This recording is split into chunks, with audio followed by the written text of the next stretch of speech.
বাঁশখালীতে পানি কমেনি, আশ্রয়ের খোঁজে মানুষের ছোটাছুটি। একদিনেই প্রাণ গেল ৩ শিশুর। চট্টগ্রামের বাঁশখালীতে বৃষ্টি কমলেও কমেনি বন্যার পানি। বন্যার পানিতে সৃষ্ট জলাবদ্ধতায় তলিয়ে আছে বিস্তীর্ণ এলাকা। নিরাপদ আশ্রয়ের খোঁজে ঘরবাড়ি ছেড়ে পরিবার পরিজন ও গবাদি পশু নিয়ে ছুটছেন শত শত মানুষ।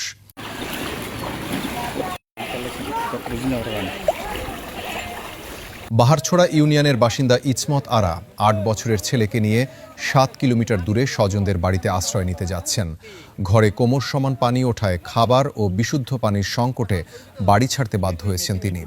বাঁশখালীর ৮টি ইউনিয়নের বন্যা পরিস্থিতি খুবই নাজুক। বিভিন্ন এলাকায় কোথাও হাঁটু, কোথাও কোমর সমান পানি। শিশু, বৃদ্ধ ও অসুস্থ মানুষকে কোলে নিয়েই নিরাপদ স্থানে যেতে দেখা গেছে অনেককে। স্থানীয়দের অভিযোগ, প্রয়োজনের তুলনায় ত্রাণ কম এবং বিশুদ্ধ পানির সংকট তীব্র। আশ্রয় কেন্দ্রগুলোতেও খাবার পানির অভাব দেখা দিয়েছে।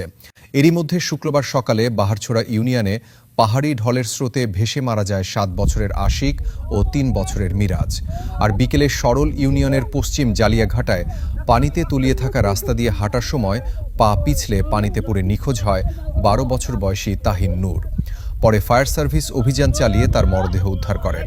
একদিনেই পানিতে ডুবে ৩ শিশুর মৃত্যুতে পুরো বাঁশখালীতে নেমে এসেছে শোকের ছায়া।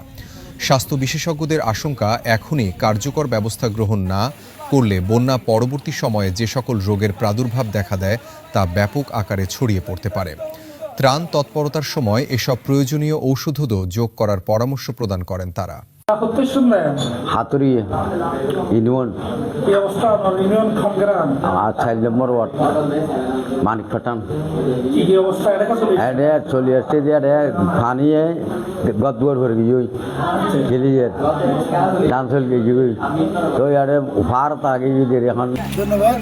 আমি মনে করি বাঁশখালী সবচেয়ে ক্ষতিগ্রস্ত হয়েছে আমাদের বাহারছড়া ইউনিয়ন।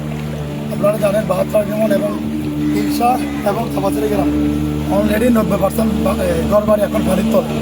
খাবার সমস্যা, অধিকাংশ মানুষের বাসায় রান্না করতে পারছে না, 90% মানুষের বাসায় রান্না করছে না।